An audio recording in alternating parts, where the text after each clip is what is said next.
Bonjour à toutes et à tous et bienvenue pour cette troisième mini-série de tutos flash sur le thème de l'analyse de texte et plus précisément dans cet épisode numéro 4, l'analyse de corpus par dictionnaire. Donc, nous allons nous présenter. Donc Marine, chargée d'études senior à l'Institut Sphinx. Et donc moi, Johan, responsable commercial du secteur de l'enseignement et de la recherche. Alors, qu'allons-nous voir pendant cette présentation de 15 minutes? Alors tout d'abord, nous allons parler de l'intérêt d'utiliser un dictionnaire pour analyser un corpus de texte. Ensuite, on vous présentera l'environnement de travail dans le logiciel, ce qu'il permet de faire et à quoi il ressemble. En troisième partie, Marine plus précisément nous montrera comment construire un dictionnaire et ensuite comment l'utiliser et qu'est-ce qu'on obtient en termes d'analyse une fois qu'on a justement analysé le corpus à l'aide de ce dictionnaire. Alors, c'est moi qui vais commencer, tout d'abord, en vous parlant un petit peu de ce dictionnaire. Alors, ici, sur cette slide, c'est simplement, on met en avant trois choses qui nous semblent importantes quant à l'intérêt d'un dictionnaire. Alors, tout d'abord, il permet d'analyser automatiquement vos verbatim, ce que vous avez récolté dans le cadre d'une enquête, via les questions-commentaires, pour regrouper les lexiques selon des thématiques qui sont propres au contexte de votre étude. Ensuite, ce dictionnaire il va vous permettre de transformer automatiquement en une liste de thèmes quantifiables votre texte et de le restituer sous forme d'un tableau à plat avec, on verra à la fin, le poids de chacun des thèmes ou de chacune des catégories. Et enfin, l'intérêt de ce dictionnaire, c'est qu'une fois qu'il est fait, ça prend du temps à faire un dictionnaire. Donc tant qu'à faire, on peut peut-être l'enregistrer, le réutiliser plus tard pour analyser un corpus dans le cadre d'une enquête qu'on a réalisée sur une thématique similaire. Alors, avant de continuer dans la démonstration, en fait, nous allons utiliser une enquête d'exemple, qui est une enquête sur le thème de la santé. C'est plus précisément un questionnaire de sortie post-hospitalisation qui a été réalisé diffusé au sein de 6 établissements de santé. Et dans ce questionnaire, on trouve notamment une question-commentaire qui est très documentée, pour laquelle on a un corpus très important. Alors, maintenant, place à la démonstration. Donc, ici, je vais tout d'abord aller dans l'environnement d'analyse de Sphinx, qui se nomme DataViv. Et derrière le plus, on a ici l'ensemble des fonctionnalités d'analyse quantitative, qualitative et multivariée. Nous, ce qui va nous intéresser, c'est le pavé analyse textuelle et sémantique. Alors, ici, on voit l'ensemble des analyses de texte, et nous, on va spécifiquement zoomer sur cet épisode numéro 4 des tutos flash, sur la partie analyse thématique par dictionnaire. Donc, cette fenêtre nous propose d'aller choisir justement la variable commentaire de notre enquête. C'est celle-ci, dans mon cas, pour aller justement zoomer sur le corpus et l'analyser. Alors le corpus ici, il est présenté dans cet environnement sous deux formes. Ici on l'a à gauche sous la forme dans la partie lexique, où on va voir ici le corpus éclaté en mots. Alors ça peut être des verbes, des noms propres, des expressions, et on peut bien entendu trier ou filtrer pour voir uniquement les verbes, uniquement les adjectifs, plutôt que de voir l'ensemble des mots. On voit ici les mots qui sont classés par le nombre de fois où ils sont présents dans le texte. Alors, on peut donc filtrer, comme je vous le montre actuellement. On peut éventuellement rechercher un mot. Par exemple, ici, on recherche le mot personnel. Et là, on va voir ici le mot personnel et éventuellement le mot personnel associé à d'autres mots. Marine nous en reparlera justement tout à l'heure. Donc, le mot personnel, si je clique dessus, je vois ici combien de fois il est présent dans les réponses des répondants. Et je vois justement ici le mot personnel dans les réponses concrètes des répondants. Dans l'observation numéro 1, dans l'observation numéro 3, etc. Parfois il est cité une fois, parfois il est cité plusieurs fois. Alors ce lexique, sur ce lexique, on peut également appliquer un filtre. Ici on est sur l'entièreté des répondants. On pourrait tout à fait, grâce au bouton ici en haut de la page, échantillon total, en cliquant ici sur le petit engrenage, on pourrait tout à fait appliquer un filtre. Par exemple, on voudrait faire afficher uniquement le lexique enfin le corpus sous forme de lexique uniquement pour les répondants d'un certain âge et qui seraient des hommes, par exemple, et éventuellement peut-être dans un certain établissement. Voilà. Donc en bas à gauche, sans vous le présenter, vous avez vu qu'on avait ici eh bien, les verbatims, donc les réponses complètes des répondants, alors soit présentées dans leur entièreté, donc sous forme d'observation, ou alors éventuellement éclatées en phrases. Voilà.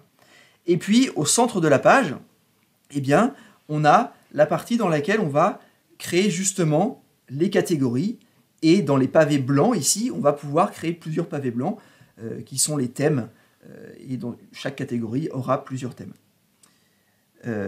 Et pour finir, avant de laisser la main à Marine qui va nous expliquer justement comment utiliser cet environnement, eh bien, vous avez un bouton ici en haut de la page « Utiliser un modèle ». Et dans cette fenêtre qui apparaît, plusieurs choses, notamment le bouton « Bibliothèque de modèles ». Donc, Sphinx, l'environnement d'analyse que je vous présente, que vous avez sous les yeux, contient déjà des dictionnaires, donc des dictionnaires Sphinx, c'est-à-dire que vous ne pouvez pas vous-même aller ajouter les vôtres dans cette bibliothèque de modèles, mais Sphinx vous en propose certains, sur des thématiques différentes, pour des secteurs différents. Il y en a un notamment sur le secteur de la santé, évaluation, parcours de soins, expérience patient, ou éventuellement l'expérience touristique. Voilà, donc des thématiques différentes. Je vous invite d'ailleurs à les utiliser. Dans notre cas, nous, on pourra, et vous le verrez, c'est ce qu'on va faire, le dictionnaire que l'on va concevoir, on peut l'enregistrer sur notre PC, et pour peut-être, dans quelques semaines, aller le télécharger pour l'utiliser de nouveau. Voilà. Donc, je vais laisser la parole à Marine, qui va nous expliquer maintenant concrètement comment est-ce qu'on peut créer un dictionnaire. Merci, Johan. Alors, dans la construction du dictionnaire, il s'agit tout d'abord de créer des catégories. Donc, en catégorie, on veut dire un groupe de thèmes. Donc, vous en avez une qui est créée par défaut, ici, que l'on va renommer et intituler, par exemple, le personnel. On peut bien évidemment ajouter d'autres catégories via le bouton « Nouvelle catégorie » prévu à cet effet, en haut à droite. La catégorie nouvellement créée apparaît en dessous, et là aussi, il s'agit de la renommer. Gestion des patients. Donc, une catégorie est en fait composée d'un ou plusieurs thèmes qui lui-même est associé à un lexique, à un vocabulaire qui lui est spécifique. Donc, dans notre catégorie personnelle, on va créer une thématique qui s'appellera « Disponibilité ». On pourra créer un second thème qui, quant à lui, parlera, par exemple, de la charge de travail. Et ainsi de suite. Et pour enrichir du coup ces thèmes, il suffit ensuite d'aller chercher dans le menu de gauche, donc dans le lexique, eh bien, les mots qui s'y rapportent. Je vais aller chercher mon adjectif disponible pour l'associer au thème disponibilité, en le faisant tout simplement glisser. Je vais ajouter le verbe joindre, qui lui aussi fait référence à la notion de disponibilité du personnel. Alors en plus de ces mots que l'on peut faire glisser depuis le lexique, on peut également ajouter ce que l'on appelle des expressions, autrement dit des groupes de mots. Donc on a un module Sphinx qui est dédié à ces expressions, en bas à gauche de l'écran, gérer les expressions. Et là, on a à l'écran une liste d'expressions qui est en fait automatiquement détectée par le logiciel et dont nos répondants parlent en fait dans leurs commentaires. On voit que l'expression elle est construite de la manière suivante. On a des mots séparés par un pourcentage, donc qui vient enlever ce qu'on appelle le bruit entre les mots. Nous, on va aller ajouter, en bas de cette liste, une nouvelle expression, charge de travail, pour pouvoir l'utiliser dans notre seconde thématique. Je l'ajoute ici, et je la retrouve ensuite, si je fais une recherche, je la retrouve ensuite ici dans le lexique. Alors pourquoi utiliser, là dans notre cas, l'expression charge de travail et pas le mot charge tout court? Eh bien, si on zoome sur ce mot, et que l'on prend un petit peu connaissance du verbatim correspondant, on se rend compte en fait que ce mot charge a plusieurs sens. Nos répondants nous parlent de prise en charge, ils nous parlent de chargé de rendez-vous, de charge, etc. Donc ce terme-là, il ne se suffit pas lui-même, puisqu'il a plusieurs sens, Et nous, il nous faudra du coup utiliser l'expression charge de travail qui est beaucoup plus fine et que l'on pourra du coup associer à notre thématique voilà, du même nom, charge de travail. Alors, à noter, lorsque l'on utilise un mot ou une expression du lexique, ce mot disparaît en fait du menu de gauche, ce qui fait que ça nous évite de les catégoriser plusieurs fois. Hein, donc c'est normal que vous ne le retrouviez pas sur la gauche. On peut, si on le souhaite, ajouter un mot directement dans une thématique, ici, par le biais de ce bouton, ajouter un mot. Je vais ajouter à mon thème le terme de joignabilité.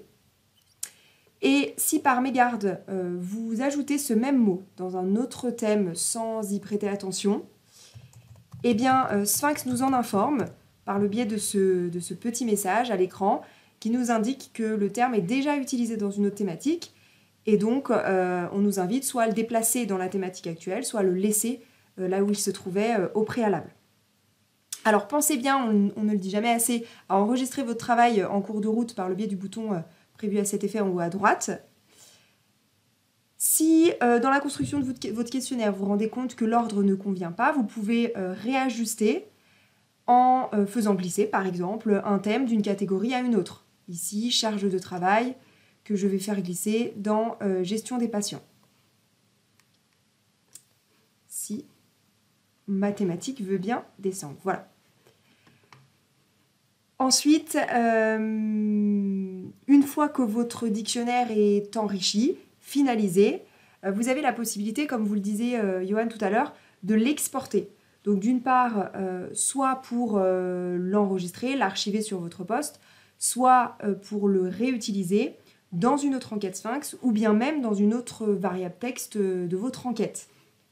Donc si l'on clique sur le bouton exporter en haut à droite, on obtient donc un fichier TXT qui prend cette forme-là. Et comme vous le voyez à l'écran, on retrouve dans notre fichier TXT eh bien, les catégories que l'on a créées précédemment, qui sont mentionnées ici entre crochets, le personnel, gestion des patients, et en dessous à la ligne, les thèmes correspondants. Donc là, la disponibilité, et ensuite tout le lexique qui se rapporte à cette thématique de disponibilité. Alors attention, ce fichier exporté est figé. Donc si vous avez besoin de mettre à jour, d'actualiser votre dictionnaire, l'idée c'est de toujours travailler dans l'environnement d'analyse thématique que vous voyez à l'écran et pas dans le fichier TXT que vous générez. Alors maintenant, pour vous présenter un petit peu les différents graphiques et les différentes restitutions que l'on obtient après avoir construit le dictionnaire, je vous propose d'aller en chercher un qu'on a construit préalablement avec Johan et qui est beaucoup plus enrichi que celui que l'on a créé ensemble. Donc pour ce faire, je vais utiliser le bouton « Utiliser un modèle »,« Télécharger un dictionnaire ». Je vais aller chercher donc, mon fichier TXT construit en amont et je vais le charger sur la variable. Et vous voyez à l'écran, donc on a quelque chose de plus abouti avec 5 grandes catégories, la gestion des patients, le personnel toujours, bâtiments et équipements, l'administratif, etc. Et à l'intérieur de ces catégories, donc des thèmes auxquels se rapportent différents mots et expressions. Et ensuite, pour visualiser donc, les résultats qui permettent de quantifier les grands thèmes abordés par vos répondants dans les commentaires, eh bien, on n'a plus qu'à cliquer sur le bouton OK en bas à droite et on obtient ainsi des graphiques que Johan va vous présenter plus en détail. Merci Marine pour ce travail. Alors, donc vous voyez ici dans l'environnement, voilà, donc là je reprends le même tableau qui est généré par défaut que suite à l'analyse qu'a réalisée Marine. Là, si ce n'est qu'on a pris simplement quelques secondes pour ici mettre en couleur chacune des catégories pour bien séparer et voir visuellement la catégorie des thèmes. Donc on retrouve, comme Marine vous l'a montré tout à l'heure, dans l'environnement d'analyse, la catégorie personnelle, et puis eh bien, plutôt que d'avoir des tuiles personnelles, compétences, etc., on retrouve ça dans des lignes, et à droite, on voit le poids de chacune de ces catégories et de ces thèmes, représentés en termes de valeur et de pourcentage. Alors maintenant, il y a quelques petites actions que l'on peut mettre en place pour améliorer ce tableau, ou le rendre plus communicant, ou plus simple à consulter pour les personnes qui pourraient consulter l'analyse en ligne, comme c'est notre cas. Donc tout d'abord, je pourrais être intéressé, par exemple, de voir un petit peu quels sont les verbatims qui correspondent à ce thème: écoute, considération, humanité. Pour ça, il y a une fonction qui permet d'illustrer par une vue le tableau. Donc je clique sur cette ligne-là, et j'ai une vue qui apparaît. Voilà. Donc là, on a 443 réponses dans lesquelles on voit uniquement les mots correspondant au thème écoute. Donc on voit ici plus ou moins de texte, avec un niveau de satisfaction plus ou moins important, puisqu'on avait fait le choix d'associer la satisfaction. Comme ça, on voit comment on va parler, en quoi on parle, comment est-ce qu'on parle de considération, de compassion, d'humanité, etc. Donc cette fonctionnalité, elle est disponible sur l'ensemble du tableau. Une autre possibilité pour rendre un petit peu plus interactive cette analyse et plus dynamique, c'est d'appliquer un filtre. Donc rappelez-vous, au début, on vous a dit que cette enquête, elle avait été diffusée, passée en tout cas dans 6 établissements. On retrouve justement la variable ici à gauche qui présente les 6 établissements qui ont répondu, pour lesquels les répondants ont répondu à cette enquête. Donc si toutefois, si on voulait zoomer plus particulièrement sur une, par exemple la clinique du Monte Shinto, je clique sur la clinique en question. Donc on voit bien que je suis sur cette clinique maintenant et non plus sur la population totale, puisque la clinique est ici en surbrillance rose, abricot. Et à gauche, on voit que les chiffres ici ont changé. Donc on est sur... on a moins de réponses dans cette clinique-là, et du coup, on n'est plus sur les 1400, la valeur de 1400 et quelques, mais 160. Et l'ensemble des poids a changé pour chacune des catégories et des thèmes. Et si je reclique sur cette clinique en question, on revient bien ici sur le tableau qui présente le nombre le poids pour chacune des catégories des thèmes, et cette fois-ci pour l'ensemble des répondants à mon enquête. Enfin, pour terminer, on pourrait également se resservir de cette variable qui est ce fameux tableau qui a été généré suite à l'utilisation du dictionnaire. Et cette fois-ci, cette variable commentaire, on l'a croisée avec la variable date. Dans mon enquête, j'avais une variable date, puisque cette enquête a été reconduite en 2019, 2020, 2021 et 2022. Pourquoi ne pas se servir de cette variable pour justement voir l'évolution du poids de chacune des thématiques. On peut voir que on va peut-être parler différemment du personnel en 2019 qu'en 2020. Voilà, il y a sensiblement une différence, et on pourrait passer un peu plus de temps pour analyser ça. Et dans ce cas-là, on a simplement fait un tri croisé entre la variable commentaire et la variable date. Voilà, c'est une des manières de réutiliser ce tableau issu de l'analyse de notre corpus par dictionnaire. Voilà, donc j'en ai fini pour la présentation de ce tuto flash sur l'analyse de nos commentaires, de vos commentaires, par l'utilisation d'un dictionnaire. Alors pour aller plus loin, on vous invite à aller visionner les précédents épisodes de cette 3e série du tuto flash, et également le prochain qui s'intéresse à l'analyse de sentiments. Voilà, merci à tous. Merci pour votre attention, à bientôt.